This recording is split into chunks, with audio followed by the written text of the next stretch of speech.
So I want to start streaming, I think. Streaming sounds fun. I just want you to know, oops, that I'm just vibing before I start recording. Just hanging out.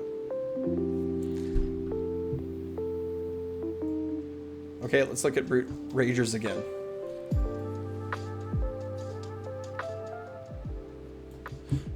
So I was just thinking about this because I was looking at a list. Let's have a look at the list real quick. This is from a video that I'm going to do coming up.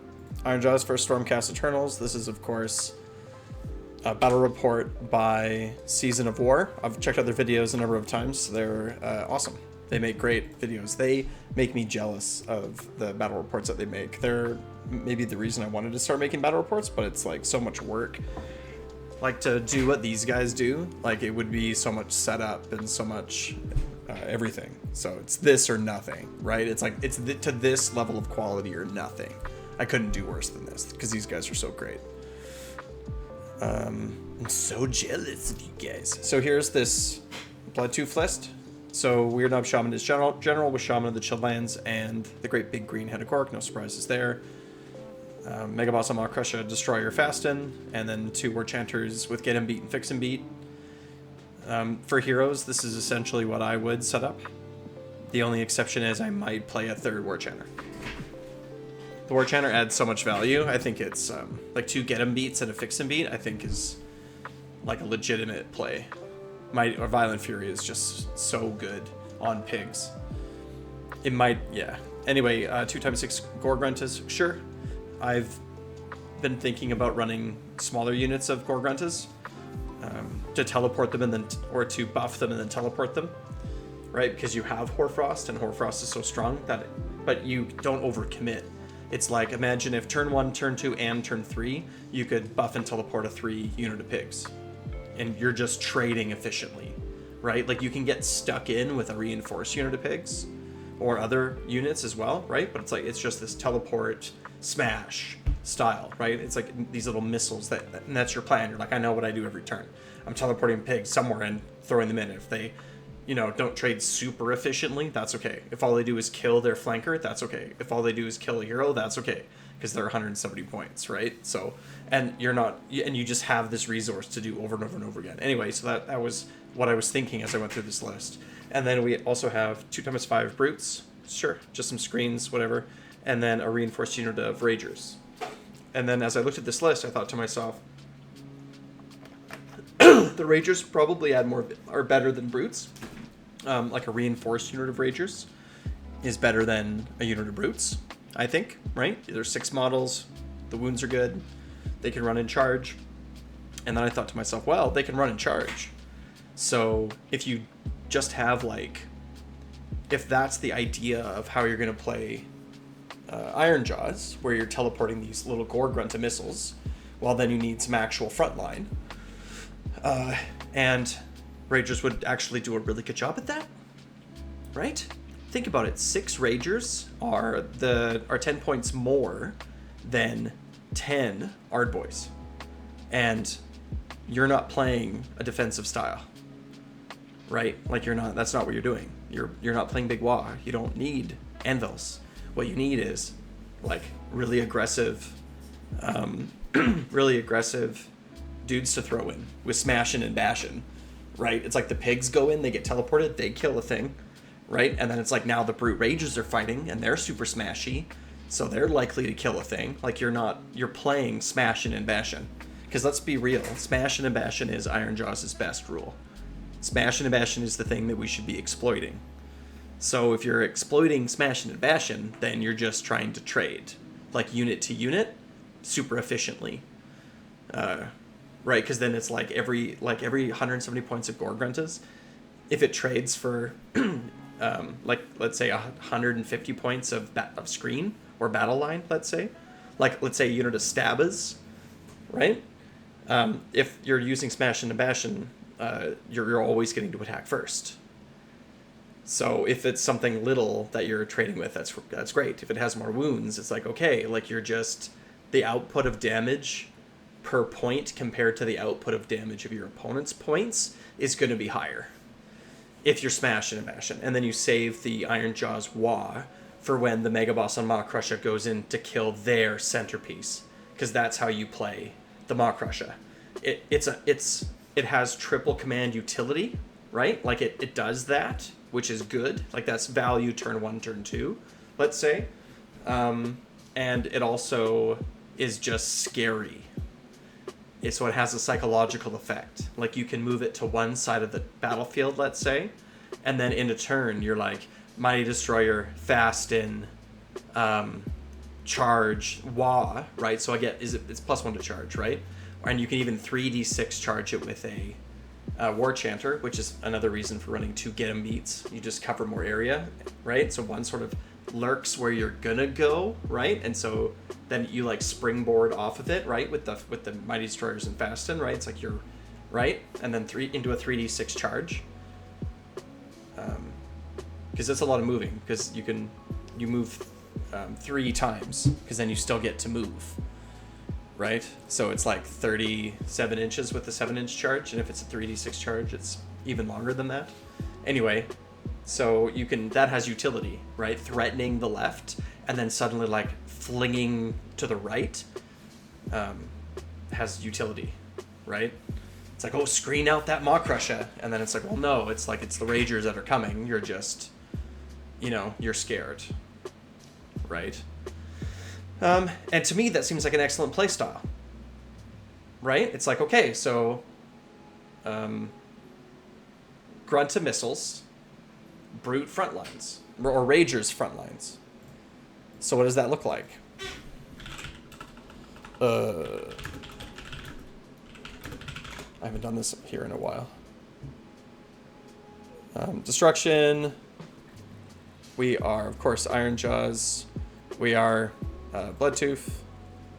Oh yeah, and it just meets battle line requirements easy too, right? Whatever, this doesn't matter. Grand strategy, that doesn't matter. I mean, I guess it does, whatever. Wah. Ironjawz, so Mega Boss on Maw Crusher, who's not the general, whatever, Rip 2 Fist, Destroyer Artifact, Mount Trait Fasten, Core Battalion, we'll worry about that later. It's probably just going to be either a 2-drop list or it's an Andorian Acolyte list, right? But it's probably just a 2-drop list. It's not going to be Nullstone Adornment, that's fine. So then we have a Weird Knob Shaman, and let's see if we can fit 2 maybe in this list. Spell, whatever, to Great Big Green Headed Gork. He's the general, and he has Shaman of the Chilled-Lands. I'm tired of third. I'm tired of Shaman of the Chilled-Lands and Blizzard. I'm just overplaying them. I've played them so much. Like, having seasons that last a year, I think is a good idea, but I think that, like, in the middle, you need, like, some kind of shake-up, right? It's like the story has progressed a little bit, so there's a new twist, right? Crazy. Cool. So beyond that, let's go with a War Chanter. So for this, like, slingshot strategy to work, I think you need 3 War Chanters, because you need to have that 2 with Get 'em beat, so you can position them and they can be useful in 2 places or 1 at a time, right? And then obviously the Fix and Beat to hang out like with the heroes or whatever. Cool. And then nothing else there. That looks fine. Okay, so then we're gonna go Gorgruntas, Gorgruntas, Gorgruntas, Ragers, Ragers, and then we're going to reinforce the Ragers to 6, and we're going to see how many points we're at. So we have 190 points remaining, and this is the core of the list. What are we missing? In the hero section, I don't think we're really missing anything. I feel like this is fine. If we had 90 points, I would consider something from there. 3 Gorgruntas, 2 units of Ragers. What else is good? What do we have? Oh, we could just do 1 unit of Ard Boys. That's probably good. This is they're 190 though, right? This says 200, but they're 190. Are there any other mistakes in the pointing values? I don't think so. But they're 190, right? This just hasn't been updated. Pretending to look at his chat. Okay. Right. Okay, good. Whatever, I'm not going to put him in a battle rig. I don't. It's annoying, and they're just 2 drops. You wanna put down your Maw-Crusher last. So whatever that means, right? He's in the second group, and you want to put down your. I think you probably put down your Gore-Gruntus first, because they're just going to be hanging around by your heroes. They're just screening, right? They're just screening your heroes in the back line, I think. The Art Boys are good. They're exactly the right cost, though. That's the thing about them. Because I'm thinking in my head just what some other options might look like. So let's say we get rid of the Art Boys, and then let's think again about what this list is and what it's missing. So the Gore-Gruntus are getting teleported in. They're going to be like early, like flankers kind of deal. Like you could send one out early and then it could come back and get teleported for turn 3, something like that. Or maybe, you know, it's like one is a flanker. Okay, so one's a flanker. We can think of it as a flanker. And then 2 are going to be, well, they're either frontline screens or the Ragers are the frontline screens. So do we just want like some frontline screens? It feels like the back is pretty well covered. So what's like the best, like, just like chaff unit to throw at our opponents? Well, Spider Riders are good for 90, right? Like they're not a ton of wounds, but, well, they kind of are, aren't they? They're 2 wounds each, so they're 10 wounds. They're not as many feet, but they're fast. So if we wanted to, we could do like a unit of Spider Riders as the other flank, because we don't really have a second flank. Ooh, no, we don't have enough points. Yes, we do. What we could do, oh yeah, actually I think that's probably the way to go for sure. Where's the rest of it? Where's the big pigs? No big pigs? That's dumb. Anyway, we have 30 points left. So bid for the Triumph, because +1 to wound on pigs is on Gore-Grunt and missiles is good. Right? Like that +1 to wound is good, so if we're that short, that's probably not a big deal. It's probably better than, right, 30 points. Is Gravetide better than that? We only have 1 cast. We also have no artifact. This is really old. I guess whatever, it's fine. We don't have an, oh yes we do, we have Destroyer, of course. Of course.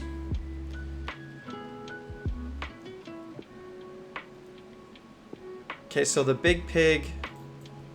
So having a big pig, let's compare the big pig. Let's get a third option. Oof. How many points we got again? 190. What's a good 190 points? You could do 2 unit of Hobgrots for 160. That would be fine. Nope, can't do Hobgrots. Might be. You would have to do.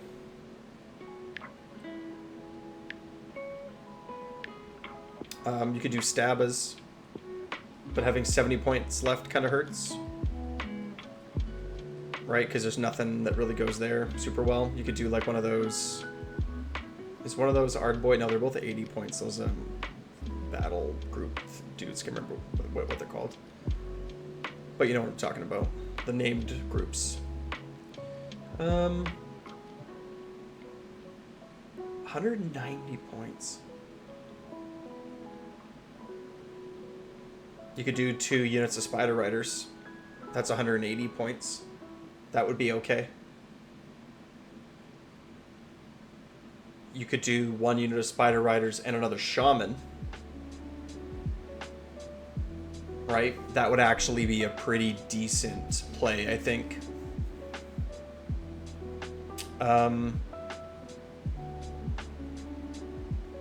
But I feel like we're short on actual bodies and meat, having 3 War Chanters. I feel like having another foot hero is probably bad. We just need more, like, pig meat.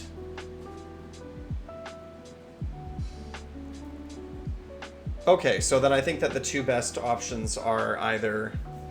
you could do another group of 3 pigs. That's an option. I don't think it's that fun. You could do a big pig, right? So for 190 points, you just get a gouger. And you have points left over, right? And that's fine. So then you bid for the Triumph a little bit better. and you just take the +1 to wound for when you teleport a group of pigs to get smashing and bashing off.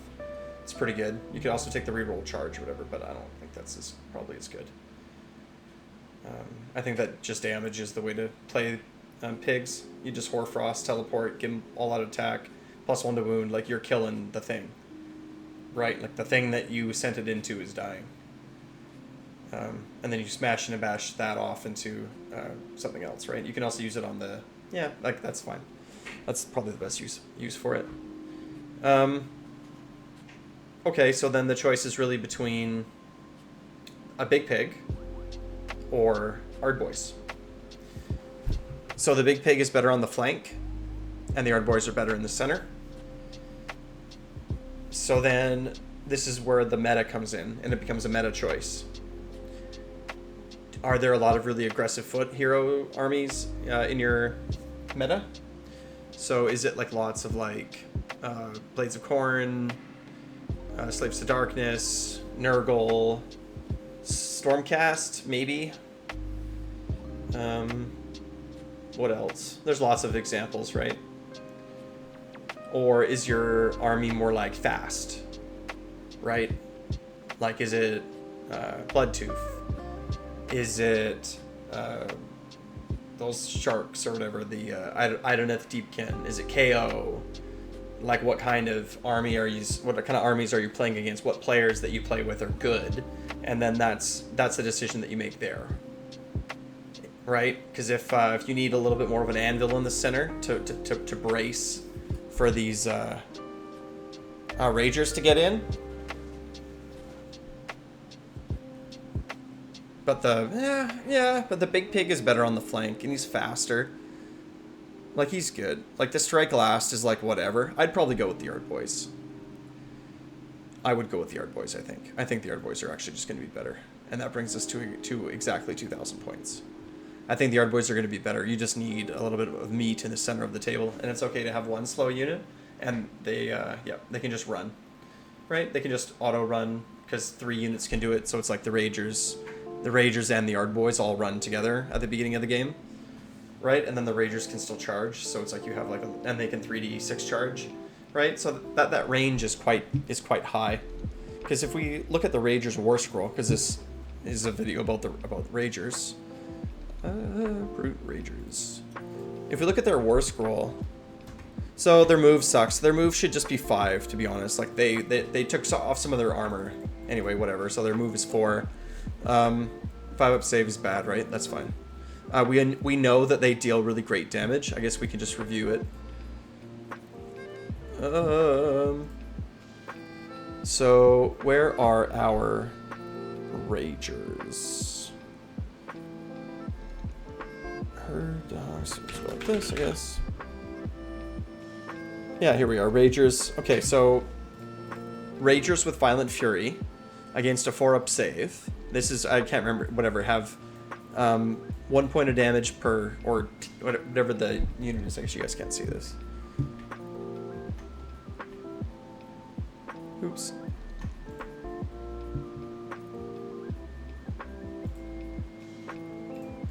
Against a 4-up save with Violent Fury, they deal 10 damage per point. No, 10 damage per 100 points. That's right. Sorry, it's been a long day. 10 damage per 100 points.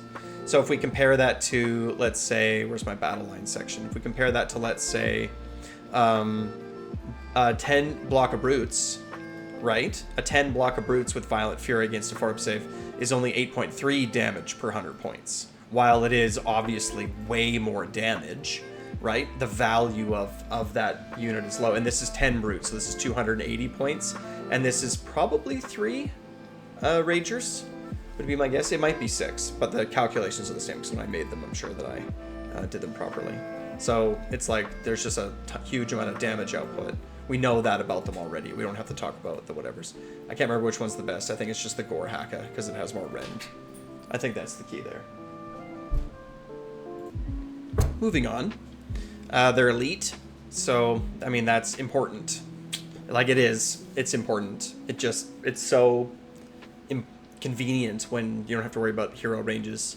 Good change, 4th edition. Running and charging helps them overcome their slowness. So their threat range is actually kind of... So if you auto-run them, which is what you're going to be doing in this list with the 3 frontliners, the pigs don't need to auto-run, right? Like, they're normally pretty fast. You can throw 1 out if you really need it, right? But it's like, at least the center is sort of moving together.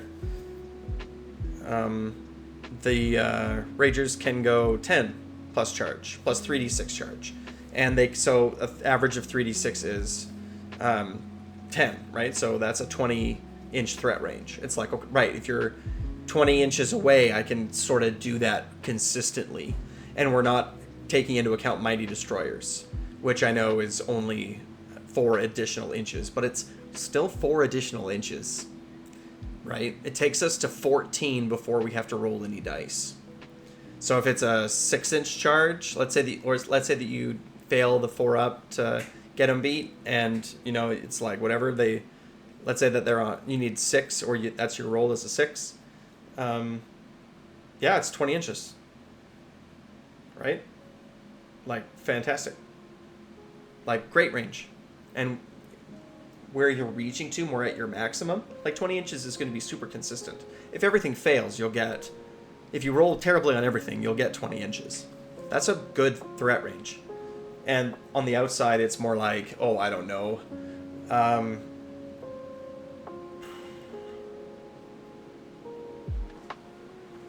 Don't get lost in the lo-fi. So it's a 6-inch, it's a 4 plus 4 plus 6 plus, let's say, 12.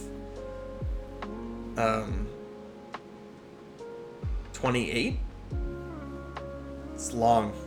That's what I'm trying to say, that it's long. And that's it, right? Like, that's all that they do, is they hit really hard. They can actually go a lot further than people kind of think, right? Like, like, they're kind of, suddenly they'll get you. Like, I think they'll surprise people. And that's it. That's all that they are. And so you're doing that to their front. You're just throwing Ragers at their front. And then you're throwing, and one has Violent Fury, right? Because you have three War Chanters.